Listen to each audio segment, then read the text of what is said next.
नमस्कार विद्यार्थी मित्रों, हूँ तरुण परमार आप सर्वे विद्यार्थी मित्रों से जीवन प्रज्ञा विद्यालय में हार्दिक स्वागत करूँ छूँ। विद्यार्थी मित्रों, आज આપણે ધોરણ 10 में सामाजिक विज्ञान विषय पर भणीशुं, बराबर है। तो आज આપણે ધોરણ 10 सामाजिक विज्ञान में प्रथम पाठ भारतનો વારસોનો अभ्यास करीशुं। जुओ तो भारत प्राचीन संस्कृति धरावतो देश है। भारत प्राचीन ग्रंथ विष्णु पुराण में भारत विषे जो आ संस्कृत में है, उत्तरम यस्य समुद्रस्य हिमाद्रेश्य दक्षिणम वर्षतर भारत नाम भारती यत्र संसति, बराबर। एटले एनो अर्थ थाय छे के समुद्रना उत्तरे अने हिमालयनी दक्षिणे आवेला स्थळनुं नाम भारतवर्ष छे, बराबर। आम वस्तु नोंध करजो के शुं छे एनुं उच्चारण। तो समुद्रनी उत्तरे अने हिमालयनी दक्षिणे आवेला स्थळनुं नाम भारतवर्ष छे, जेनी संतानो भारतीय छे एम कहेवायुं छे।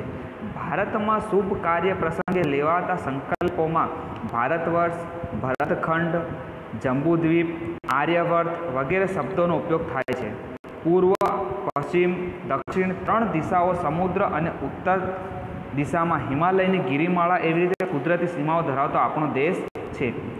आपणा देशनी समृद्धिथी आकर्षाईने अनेक विदेशी प्रजाओं वेपार करवा आवी स्थायी थई अने भारतीय संस्कृतिना महानंदमां भળી गई।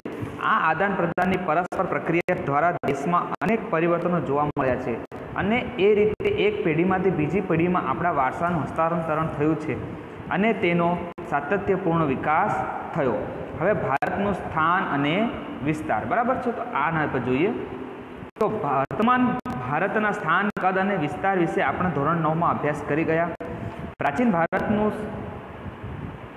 प्राचीन समयનું भारत घणું विशाળ હતું અને हालમાં પણ भारत વિસ્તારની દ્રષ્ટિએ વિશ્વમાં 7મા ક્રમે અને જનસંખ્યાની દ્રષ્ટિએ બીજા ક્રમે સ્થાન ધરાવે છે।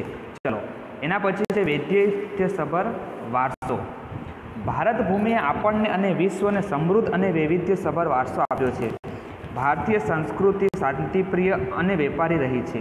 भारतनी संस्कृति में सतचित अने आनंदनो अनुभव प्राप्त थाय छे। आ उपरांत अहीं आवीने वसेली भिन्न भिन्न संस्कृतिओ साथेना आदान प्रदान थकी भारतीय संस्कृति समृद्ध बनी। तेणे अपनावेल अहिंसा अने शांतिना मूल्यों आजे विश्वभर में प्रशंसा अने स्वीकार थयो छे।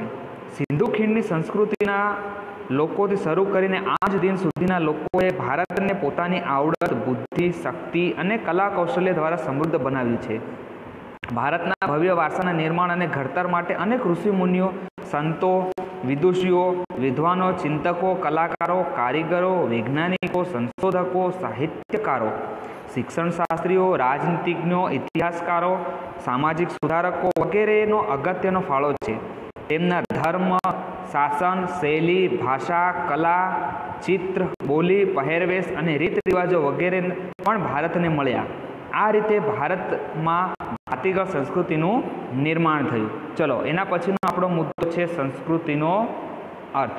तो ए जोईए, संस्कृति एटले जीवन जीववानी रीत, बराबर छे। शुं थाय एनो अर्थ? संस्कृति एटले जीवन जीववानी रीत। देश के समाजना कालक्रमे बदलाता संजोग अनुसार जनजीवन में आवता परिवर्तनों, सुधारा, सामाजिक नीति, रीति इत्यादि वगैरह भिन्न भिन्न समाजों संस्कृति बने छे।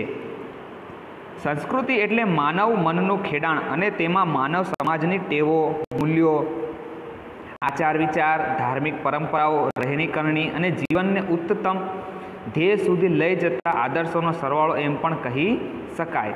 चलो एना पछीनो आपणो मुद्दो छे भारतीय संस्कृतिनो वारसो। तो वारसा विषे हवे भणीए। तो वारसो एटले आपणा समाज,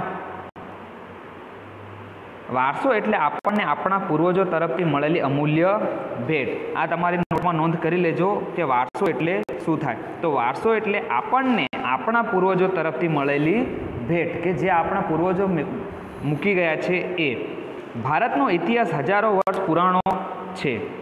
शाळाकीय अभ्यास में लेवाती दैनिक प्रतिज्ञा में आपणे हूँ मारा देशने चाहूँ छूँ अने तेना समृद्धि अने वैविध्यपूर्ण वारसानो मने गर्व छे तेम कहीए छीए। आ समृद्ध वारसो एटले भारतनो समग्र विश्वने पूर्ण मानव जीवनना रहस्योनुं प्रदान एम कही शकाय।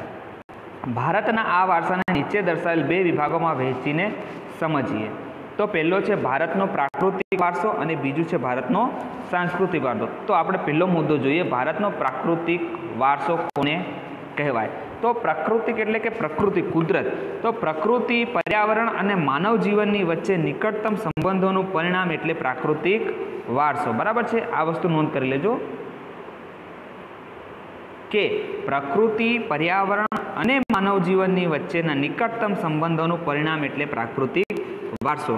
પ્રાકૃતિક વારસો એ કુદરતી ભેટ છે. બરાબર, ભારતનો પ્રાકૃતિક વારસો વિશિષ્ટ અને વૈવિધ્યસભર છે, જેમાં ઊંચા પર્વતો, નદી, ઝરણા, સાગરો, લાંબા દરિયા કિનારા, વિશાળ ફળદ્રુપ મેદાનો, ખીણ પ્રદેશો, રણોનો સમાવેશ થાય છે તથા વૃક્ષો, વનસ્પતિ, જીવજંતુઓ, ઋતુઓ, પશુ પક્ષી, પ્રાણીઓ અને વૈવિધ્યપૂર્ણ ભૂમિ દ્રશ્યોનો, વિવિધ પ્રકારના ખડકોનો અને ખનિજોનો સમાવેશ થાય છે. આપણે સૌ પ્રકૃતિના સંતાન છીએ. પ્રકૃતિએ આપણી આહાર, પાણી, શુદ્ધ વાયુ તેમજ નિવાસ જેવી લગભગ બધી જ આવશ્યકતાઓ માટે સુંદર વ્યવસ્થા કરી છે.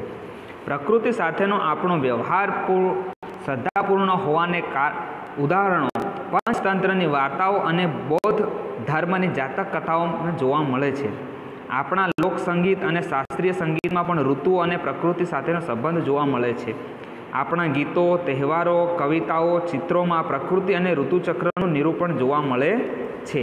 નિસર્ગોપચાર એટલે કે નેચરાપોથી, આયુર્વેદિક, યુનાની જેવી ચિકિત્સા પદ્ધતિઓ પણ પ્રકૃતિ પર આધારિત છે. ચલો, એનામાં આપણે હવે પહેલો મુદ્દો જોઈએ, ભૂમિ દ્રશ્યો, કે જેને લેન્ડસ્કેપ્સ કહેવાય. તો ભૂમિ આકારો દ્વારા અનેક ભૂમિ દ્રશ્યોનું સર્જન જોવા મળે છે. દાખલા તરીકે હિમાલય પર્વત એ ભૂમિ આકાર છે. હિમાલયમાં અનેક પ્રકારની ઉપયોગી વનસ્પતિઓ, ખનિજો, અવનવા પશુ પંખી અને શિખરો બરફથી છવાયેલા રહે છે. તેનાથી મોટી નદીઓ બારે માસ ભરપૂર પાણીથી સમૃદ્ધ રહે છે. તરાઈના જંગલો પણ ત્યાં આવેલા છે. હિમાલયમાં અમરનાથ, બદ્રીનાથ, કેદારનાથ જેવા યાત્રાના સ્થળો, નંદા જેવી શિખરો પણ આવેલા છે. ભારત માટે હિમાલયનું ઘણું મહત્વ છે. હવે એના પછી જોઈએ નદીઓ કે રિવર્સ. તો પ્રાચીન કાળથી નદીઓ પ્રાકૃતિક માર્ગે પૂરો પાડતી રહી છે. બરાબર, તો ભારતીય સંસ્કૃતિ સિંધુ અને રાવી નદીના કિનારે પાલન પોષણ પામી છે. સિંધુ, ગંગા, યમુના, સરસ્વતી, નર્મદા, ગોદાવરી, કૃષ્ણા, કાવેરી જેવી લગભગ બધી જ નદીઓએ ભારતના લોકજીવન પર પ્રગાઢ અસરો ઉપજાવી છે. પીવાનું પાણી, વપરાશનું પાણી, સિંચાઈ, વીજળી, ખેતી, જળમાર્ગ જેવી આપણી મહત્ત્વની જરૂરિયાતો સંતોષવામાં નદીઓનું સ્થાન અગ્રીમ છે. તે ઉપરાંત માટીના વાસણો, મકાનો, લીપણ તથા ઉદ્યોગોના વિકાસ માટે પણ માનવીએ નદીના પાણી ઉપર આધારિત રહેવું પડ્યું છે.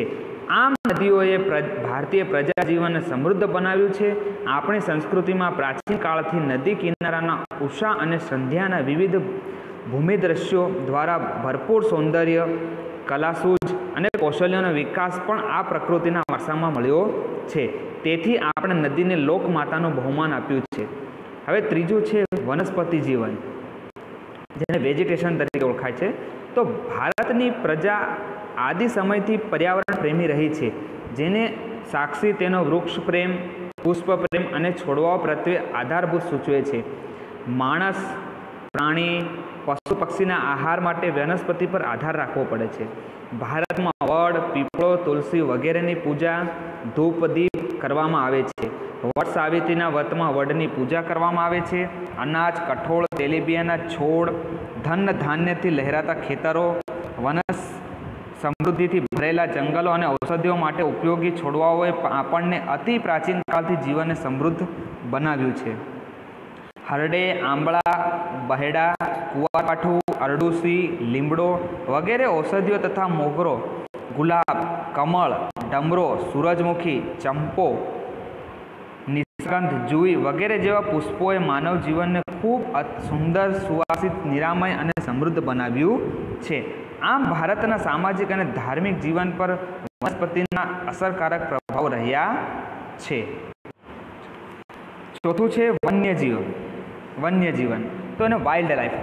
प्राचीन समयथी भारत देश प्रकृति प्रेमी होवानी साथे साथे प्राणी प्रेमी संस्कृति धरावतो देश वाघ, सिंह, हाथी, गेंडो, शियाल, रीछ, हरण, रोज, साबर, ससला, अजगर, साप, नाग, नोळिया, घो, साहुडी जेवा अनेक जीवो जोवा मळे छे।